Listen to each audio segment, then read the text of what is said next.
jarayondan kelib chiqsa kerak. Najaf Aliyevning xushtagi yangradi. Neftchi o'yinni boshladi. 21 Muhsinjon Ubaydullayev, 23-Yovan Jokic. Neftchining hujumi uzilamiz tarkibdan. Birinchi aniq zarba unchalik kuchli, xavfli chiqmadi-yu, lekin nuqta xavfli edi. Boshlanib ketdi. Qiziq natijalar bor. Ham aytaman, hozir esa Marushichning markazga uzatmasi yo'q, bu yerda ham qoida buzilmadi. To'p Neftchida qolmoqda. Uzoqdan zarba! Super gol! Ibrohim Halil Yo'ldoshev pushkasi! 1-0. Tik turgan joydan tepdimi? To'pga yaqinlashib o'tirmay tepdimi yoki bizga shunday tuyuldimi kadrda? Hozir hammasini aniqlab olamiz. Qanday tepgan bo'lsa ham zarbaning o'zi fantastik chiqdi. Darvozabonni hech ham ayblamay, bu ideal zarba edi. Oddiy qabul qildi bu golni. Har kuni urib yurgandek, lekin so'nggi paytlarda Ibrohim Halil zo'r formaga tushib olyapti. Tomosha qilamiz. Mana qarang. O'yin qanotdan boshlandi. Marushich markazga pas berdi. Bu yerda kurash.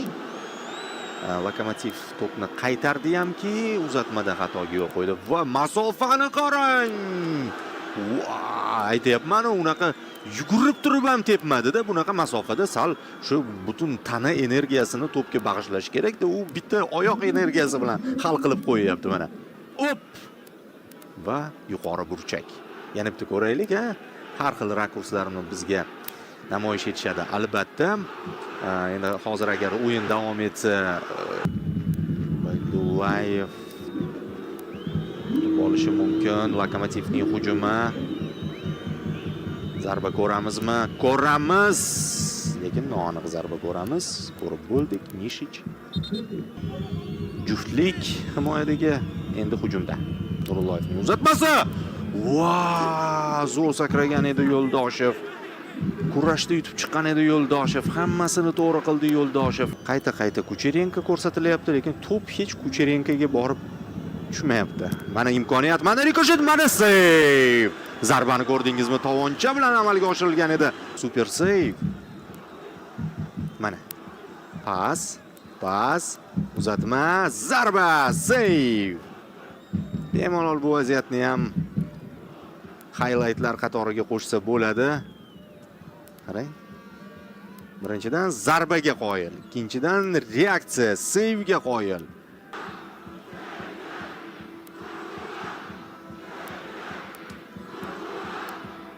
Kucherenko. Qoldimi to'p? Qoldi to'p. Penalti ishlayapti Kucherenko. Markaziy himoyachi hujumga bordi. Nada boshqa bir rakursda ko'rsak to'pga o'ynamadimi? Menga ham shunday tuyulishni boshlayapti. Yo'q. Rakursa aldaydi-da baribir. Ubaydullayev oyoqni ilintiribdi, qarang. Bu yerda Kucherenko to'pga o'ynagan. Murakkab vaziyat. Bu rakursda bekorga boya ham Temurxo'ja Abduxoliqov Lokomotivda hisobni tenglashtirish uchun imkoniyat aniqlashtirib oldik. Temurxo'ja Abduxoliqovning zarbasi 1-1 hisob tenglashmoqda. O'yinda intriga shundoq ham bor edi, yanada kuchayyapti. Abduxoliqov aytayapti, bo'ldi, konsentratsiyani yo'qotmaylik, boyagidek xatolar qilmaylik. Biz yaxshi vaziyatlar yuzaga keltiryapmiz deb. Pauzali zarba, lekin qoida buzmagan holda Temurxo'ja tajribada ishlayapti. Va Ergashevni aldayapti. Kucherenkani bekorga ko'rsatishmadi bizga. Shu golning yarim xizmati uniki. Birinchidan himoyadan hujumga borib qo'shildi. Ya'ni nimanidir his etdi, bordi, kurashdi, to'p. Yana Lokomotiv to'pni egallab olyapti.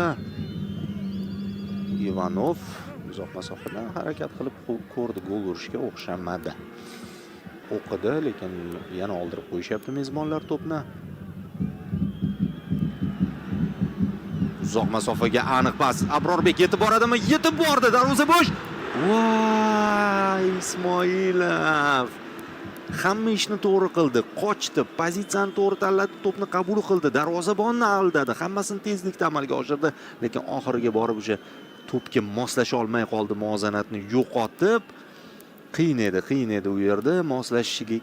Mana qarang, aldadi ham, qochdi ham.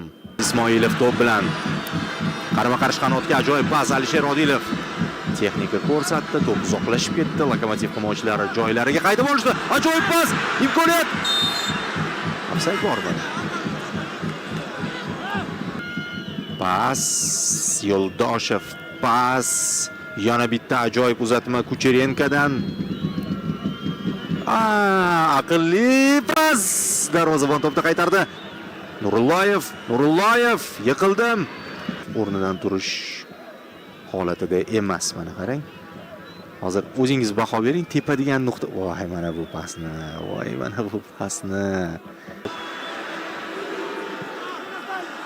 Va vaziyatni ko'ramiz. Alisher Odilov to'p bilan bitta himoyachiga qarshi fintlar ishlatib zarba beryapti. Reimovmidi? Muhammad Ali Reimov sirpanib ketdi, fursatni boy berdi. Endi esa Neftchi hujumda. Neftchi vaziyatga ega, Neftchi zarba beryapti, Kozlov to'pni qaytaryapti. Tezkor hujum, energiya so'rashyapti Peritsa hamda Jamshid.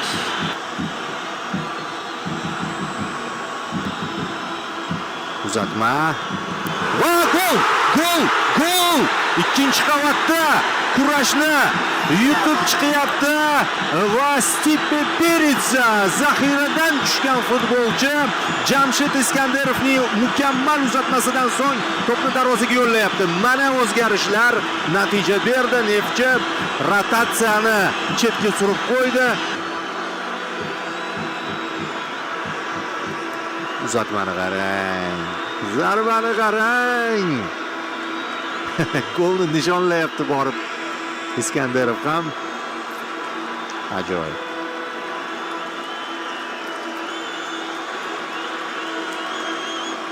Peritsa ham albatta yutib chiqdi ichkaridagi kurashni.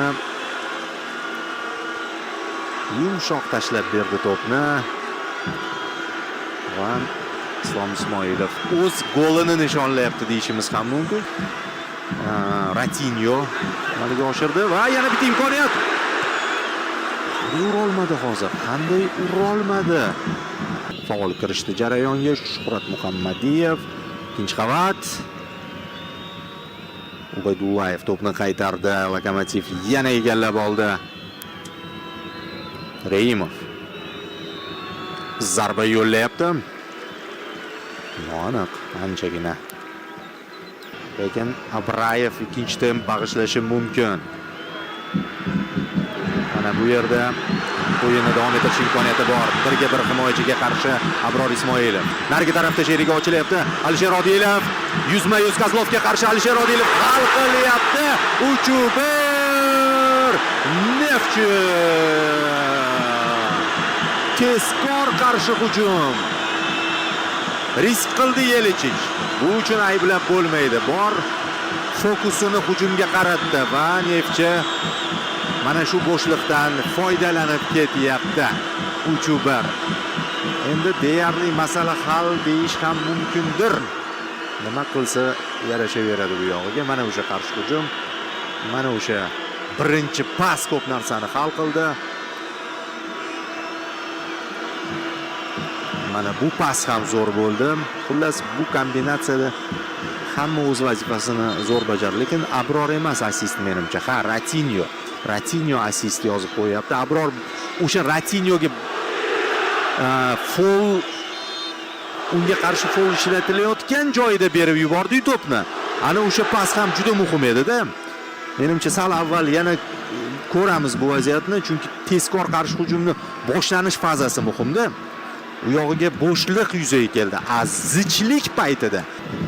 Hali ham xavotirda baribir Islom Ismoilov, chunki mana bu vaziyat gol bilan tugaganda 3 daqiqa bo'lardi Lokomotivda bitta gol urish.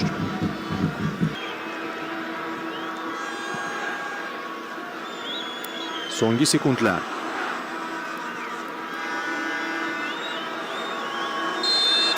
va bo'ldi. O'yin tugadi. Neftchi 3-1 hisobida 4-turda Lokomotiv ustidan g'alabaga erishmoqda va chempionatda yetakchilikni davom ettiryapti. 12 ochko bilan